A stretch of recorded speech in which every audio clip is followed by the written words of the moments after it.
Good morning. This is Conductor Larry from Stuhr Museum. So if you'll please join me inside the car, let's get started. I'd like to read to you this morning the story of the Polar Express, written and illustrated by Chris Van Allberg. On Christmas Eve, many years ago, I lay quietly on my bed. I did not rustle the sheets. I breathed slowly and silently. I was listening for a sound that my friends had told me I would never hear. The ringing bells of Santa's sleigh. There is no Santa, my friend had insisted, but I knew that he was wrong. Late that night, I did hear a sound. Though not the ringing bells, from outside came the sounds of hissing, steam, and squeaking metal. I looked through my windows and saw a man standing perfectly still in front of my house. There was a steam engine wrapped in an apron of steam, with snowflakes falling lightly around it. A conductor stood at the open door of one of the cars. He took a large pocket watch from his vest and looked up at my window.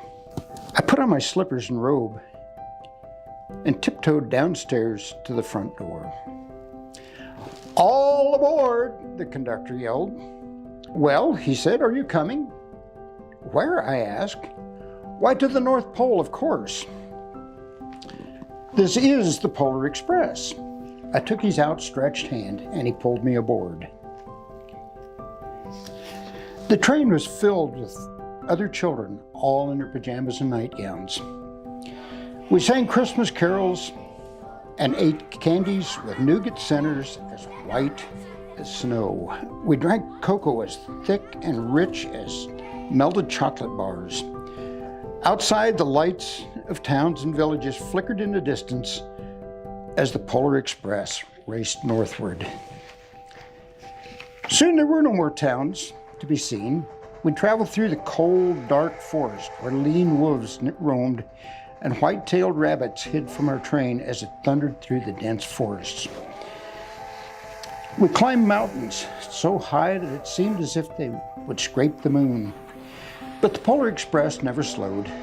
Faster and faster we ran along, rolling over peaks and through valleys like a car on a roller coaster. The mountains turned into hills, the hills into snow-covered plains. We crossed a barren desert of ice, the great polar ice cap. Lights appeared in the distance. They looked like the lights of a strange ocean liner sailing on a frozen sea. "There," said the conductor, "is the North Pole." The North Pole.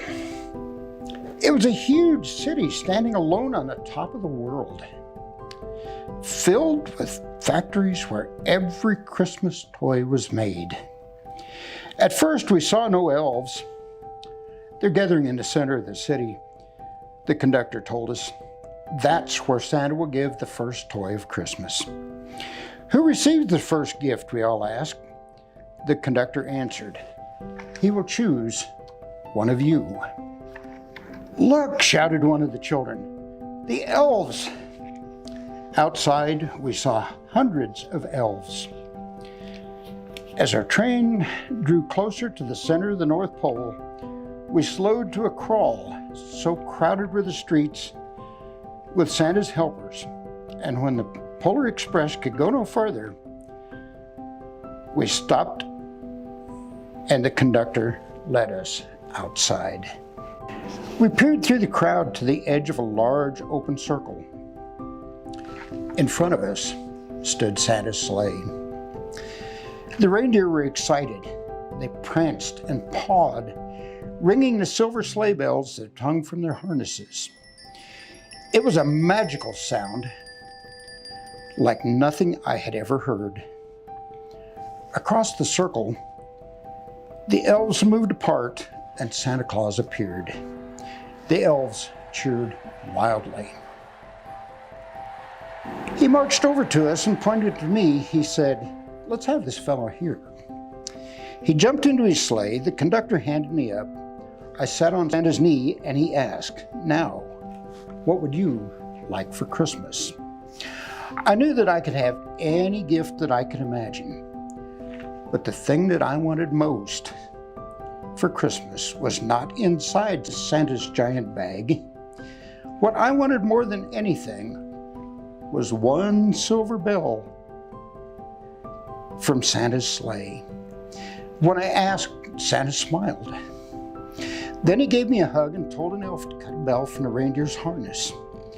The elf tossed it up to Santa, and he stood there holding the bell high above him and called out, "The first gift of Christmas."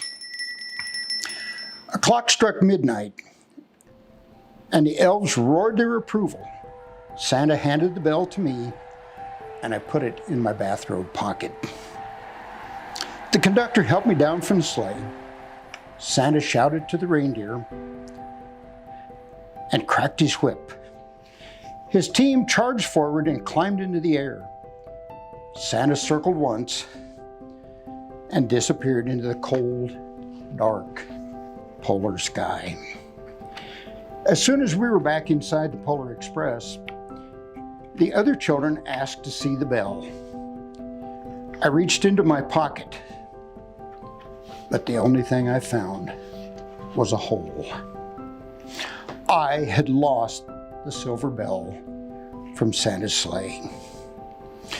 "Let's hurry outside and look for it," one of the children said. But the train gave a sudden lurch and started moving. We were on the way home. It broke my heart to lose the bell. When the train reached my house, I sadly left the other children. I stood at my doorway and waved goodbye. The conductor said something from the moving train, but I couldn't hear him. "What?" I yelled out. He cupped his hands over his mouth and yelled, "Merry Christmas!" The Polar Express let out a loud blast from its whistle and sped away. On Christmas morning, my little sister Sarah and I opened our presents. When it looked as if everything had been unwrapped, Sarah found one small box behind the tree. It had my name on it. Inside there was a silver bell, and there was a note. "Found this on the seat of my sleigh. Fix that hole in your pocket.